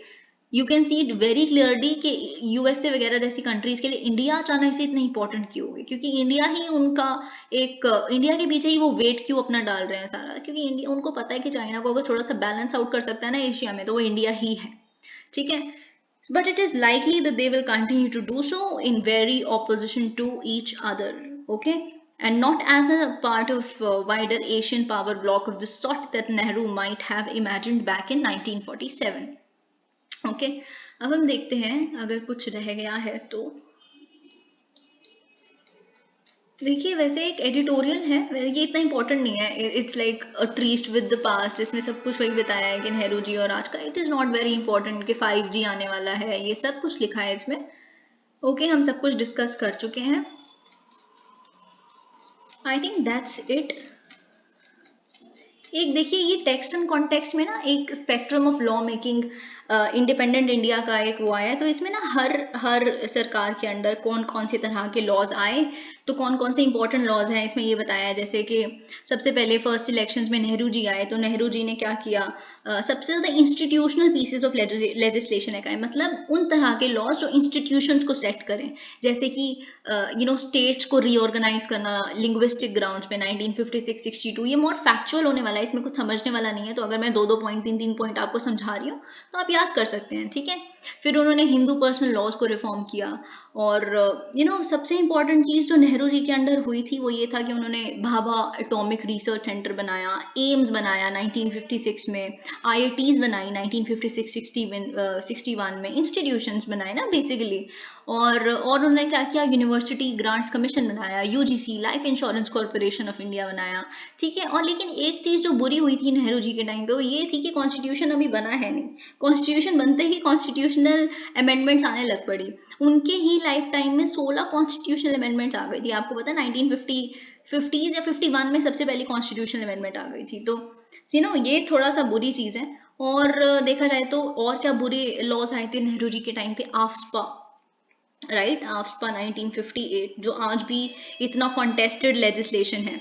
ठीक है, और ये सब कुछ लाल बहादुर शास्त्री जी के टेन्योर की बात करें जो 18 महीने के लिए आए थे, उन्होंने सबसे चीज़ अच्छी बताई क्या की थी कि ग्रीन रेवोल्यूशन और वाइट रेवोल्यूशन, क्योंकि हमारी फूड प्रोडक्शन यहाँ पे इतनी कम थी, हमें चीज़ें इंपोर्ट करनी पड़ रही थी, ये सब कुछ किया। और उन्होंने क्या किया, नेशनल डेयरी डेवलपमेंट बोर्ड बनाया, और क्या किया उन्होंने, फूड कॉर्पोरेशन एक्ट, आपको पता है FCA है ना, जो गोडाउन्स वगैरह हैं उनके, ताकि सरप्लस को वो अपने पास रखते हैं ताकि डिस्ट्रीब्यूट कर सके टाइम आने पे। इंदिरा गांधी जी की अगर हम बात करें, इंदिरा गांधी जी ने क्या किया, इंदिरा गांधी जी ने कुछ अच्छे रिफॉर्म्स भी लाए, कुछ बहुत ज़्यादा कंट्रोवर्शियल रिफॉर्म्स भी लाए, है ना। तो इंदिरा गांधी जी ने सबसे पहली अच्छी चीज़ जो ये की, आपको ज़रूर पता होनी चाहिए कि इंदिरा गांधी जी ने बहुत अच्छी चीज़ें भी की हैं, उन्होंने अबॉर्शन को डीक्रिमिनलाइज किया। अबॉर्शन करना 1971 से पहले तक एक क्राइम होता था, तो आपको अगर MTP एक्ट 1971 जो मैं टाइम एंड अगेन डिस्कस करती रहती हूँ, उसके तहत अबॉर्शन को लीगलाइज कर दिया था। ये इनफैक्ट यूएसए ने देखो लीगलाइज कब किया था, अब तो यूएसए ने एक तरह से दोबारा से क्रिमिनलाइज कर दिया अबॉर्शन को, पर यूएसए ने 1973 में लीगलाइज किया था यूएस की सुप्रीम कोर्ट ने, तो इंडिया इस चीज़ में आगे थी यूएसए से थोड़ा सा। तो अगर हम बात करें, और सबसे इंपॉर्टेंट चीज़ मिसेस गांधी की ये थी कि उन्होंने वाइल्ड लाइफ प्रोटेक्शन एक्ट 1972 वाला जो हम देखते हैं, कमेंडेबल है ना, बहुत ही कॉम्प्रिहेंसिव एक्ट। और उन्होंने क्या किया, बुरी चीज़ें अब हम देख लेते हैं, UAPA है ना, अनलॉफुल एक्टिविटीज प्रिवेंशन एक्ट 1967, और क्या सबसे बुरा, इमरजेंसी के वहाँ पे जब आया टाइम पे 42nd कॉन्स्टिट्यूशनल अमेंडमेंट एक्ट, जो कि मिनी कॉन्स्टिट्यूशन भी कहलाता है, और जिन्होंने सस्पेंड कर दिया सिविल राइट्स और इलेक्शंस को। ठीक है, फिर हम मिसेस गांधी की और क्या बात, देखिए और कुछ जो सोशलिस्ट चीज़ें मिसेस गांधी ने की वो थी नेशनलाइजेशन ऑफ बैंक्स, हमने अभी 2019 में शायद उसकी जुबली भी सेलिब्रेट की, राइट, 1969 में हुआ था नेशनलाइजेशन, 14 बैंक्स नेशनलाइज हुए थे, I remember if correctly starting में। फिर उन्होंने क्या किया, एक अच्छी चीज़ जो थी वो अबॉलिशन ऑफ प्रिवी पर्सेस, आपको पता होगा जितने भी रूलर्स हुआ करते थे, निज़ाम्स हुआ करते थे, उनको सरदार पटेल जी थे, उन्होंने गारंटी दी थी कि कोई बात नहीं, जितना आपके पास जो रेवेन्यू आता है अपनी वहाँ की जनता से उसको वो नहीं होगा, उसकी जगह हम सरकार आपको देती रहेगी टाइम टू टाइम जितना भी पैसा आपकी लग्जरी को मेंटेन करने के लिए, उसे अबॉलिश कर दिया। उन्होंने कहा कि कोई ज़रूरत नहीं है प्रिवी पर्सेस की, जब सब इक्वालिटी की बात कर रहे हैं, इक्वल है, आर्टिकल 14 है, तो ये एक्स्ट्रा उनको क्यों, किस तरह का ट्रीटमेंट। ठीक है, फिर अगर हम बात करें मोरारजी देसाई की, मोरारजी देसाई ने का जो मेन कंट्रीब्यूशन था वो था कि वो जो 42nd कॉन्स्टिट्यूशनल अमेंडमेंट एक्ट में जो सिविल लिबर्टीज के खिलाफ जो चीज़ें थी उसको 44th कॉन्स्टिट्यूशनल अमेंडमेंट एक्ट द्वारा सही करना। ठीक है, फिर इंदिरा गांधी जी सेकंड स्टेंट के लिए आ गई। फिर उन्होंने एक और बुरी चीज़ की, उन्होंने आफ्सपा को एक्सटेंड किया। कहाँ पे? उन्होंने जब इंसर्जेंसी पंजाब में बढ़ रही थी उस टाइम पे किया। ठीक है, तो फिर आते हैं राजीव गांधी। राजीव गांधी के केस में सबसे जो कंट्रोवर्शियल जो मैंने कल डिस्कस किया था, शाहबानो जजमेंट 1985, जिसके तहत उन पे माइनॉरिटी अपीसमेंट का एलिगेशन भी लगता है कांग्रेस पे आज तक। जो उन्होंने क्या किया, जो मुस्लिम विमेन को सुप्रीम कोर्ट ने कहा कि मुस्लिम विमेन को पूरी जिंदगी के लिए मेंटेनेंस मिलेगी उनके हस्बैंड अगर उन्हें ट्रिपल तलाक द्वारा डिवोर्स दे देते हैं। तो फिर लेकिन उन्होंने कहा कि सेक्शन 125 सुप्रीम कोर्ट ने कहा जो क्रिमिनल प्रोसीजर कोड का है वो हर सिटीजन पे अप्लाई होता है इरिस्पेक्टिव ऑफ रिलीजन। तो राजीव गांधी एक लॉ लेके आए जिसके तहत उन्होंने ये कहा कि नहीं, सेक्शन 125 जो है वो मुस्लिम विमेन पे अप्लाई नहीं होता, बाकी सब पे होता है। तो उनको जो मेंटेनेंस मिलेगा वो इद्दत पीरियड के लिए ही मिलेगा, यानी कि सिर्फ 3 महीने डिवोर्स के बाद तक के लिए मिलेगा, पूरी जिंदगी के लिए नहीं मिलेगा। तो it was like appeasing Muslim women. Okay, ये शाहबानो जजमेंट बुरी थी। फिर हम बात करते हैं, आई एम सॉरी, ये यहाँ पे काफी सेलिब्रेशन चल रही है तो आप आवाज सुन रहे हैं, I am sorry about that. और फिर उन्होंने, राजीव गांधी जी ने जो एक अच्छी चीज़ की, उन्होंने फ्री लीगल एड 1987, अगर आपको पता होगा, लीगल सर्विसेज अथॉरिटी एक्ट द्वारा वो लेके आए, ताकि अगर कोई इंसान लीगल एडवाइस को नहीं अफोर्ड कर सकता तो उसको सरकार इस चीज़ का प्रोविजन प्रोवाइड करेगी डिस्ट्रिक्ट लेवल पे, नेशनल लेवल पे, स्टेट लेवल पे। ठीक है, फिर वीपी सिंह जी आए। वीपी सिंह का सिंगुलर लेगेसी ये है कि वो मंडल कमीशन को, यानी कि ओबीसीज को रिजर्वेशन और ओबीसीज को पब्लिक एम्प्लॉयमेंट में, पढ़ाई में रिजर्वेशन। ठीक है, फिर पीवी नरसिम्हा राव जी, इनका तो आपको पता ही है, सबसे इंपॉर्टेंट कंट्रीब्यूशन है इकोनॉमिक रिफॉर्म्स ऑफ 1991, जो उस टाइम पे शायद finance minister I think Manmohan Singh ji थे, लेकिन मनमोहन सिंह जी और दोनों ने, पीवी नरसिम्हा राव जी ने मिलकर ये रिफॉर्म्स ड्राफ्ट किए थे। ओके, अगर हम बात करें कि बैलेंस ऑफ पेमेंट क्राइसिस वगैरह उस टाइम पे चल रहा था, तो जितने भी इनकी कॉन्ट्रीब्यूशन थी पीवी नरसिम्हा राव जी की, वो इकोनॉमिक नेचर की थी। और सबसे इम्पोर्टेंट आज के टाइम पे जब हम बाबरी मस्जिद और ज्ञानवापी केस और बहुत कुछ देखते हैं, तो सबसे बड़ा एक कंट्रीब्यूशन पीवी नरसिम्हा राव जी का था, the places of worship special provisions act 1991। मतलब जो आज तक जिस भी जहाँ पे भी पूजा की जाती है या जहाँ पे भी वर्शिप की प्लेस है किसी भी धर्म की, उसका जो स्टेटस, उसका जो नेचर आज जैसा भी है, उसको वहीं पे फ्रीज किया जाता है। आप ये डिमांड, बल्कि हाँ, सिर्फ राम जन्मभूमि का ये केस अयोध्या वाला हटा दिया था इसमें से, एक्सेप्ट दैट हर जगह अगर वो आज कहीं पे मस्जिद है या आज कहीं पे मंदिर है या आज कहीं पे चर्च है और पहले कुछ और हुआ करता था, तो इस चीज पे आप उसको कंटेस्ट नहीं कर सकते। वो मस्जिद ही रहेगी, वो मंदिर ही रहेगा और वो चर्च ही रहेगा या जो भी जैसे भी। ठीक है, तो ये इस एक्ट का कहना था। और उन्होंने नेशनल ह्यूमन राइट्स कमीशन बनाई 1993 में। फिर आते हैं अटल बिहारी वाजपेयी जी। अटल बिहारी वाजपेयी जी के भी मोस्टली जो वो थे, वो इकोनॉमिक नेचर के थे। जैसे उन्होंने FRBM एक्ट 2003, जो हमें पता है फिजिकल रिस्पॉन्सिबिलिटी और प्रूडेंस के ऊपर बात करता है कि एक्सपेंडिचर और रेवेन्यू दोनों एक बैलेंस होना चाहिए भारत का। ठीक है, फिर उनका, अटल बिहारी वाजपेयी जी का एक और कॉन्ट्रीब्यूशन था आर्टिकल 21A इंसर्ट करना कॉन्स्टिट्यूशन में, जो गारंटी करता है free and compulsory education to children between 6 to 14। फिर हम बात करते हैं, फिर हम बात करते हैं मनमोहन सिंह जी। मनमोहन सिंह जी के बारे में तो हमें पता है कि सबसे इंपॉर्टेंट है उनका MG नरेगा 2005, सबसे इंपॉर्टेंट उनका यही है। नेशनल ग्रीन ट्राइब्यूनल बनाना 2010 में। ठीक है, फिर नेशनल इन्वेस्टिगेशन एजेंसी बनाना 2000 मुंबई टेरर अटैक्स के बाद 2008 के। ठीक है, फिर अगर हम मोदी नॉमिक्स की बात करें, मतलब मोदी जी के अंडर भी मोस्टली इकोनॉमिक टेंट ही है हर पॉलिसी का। जैसे उन्होंने क्या किया, उन्होंने goods and services tax regime लाए 2017 में।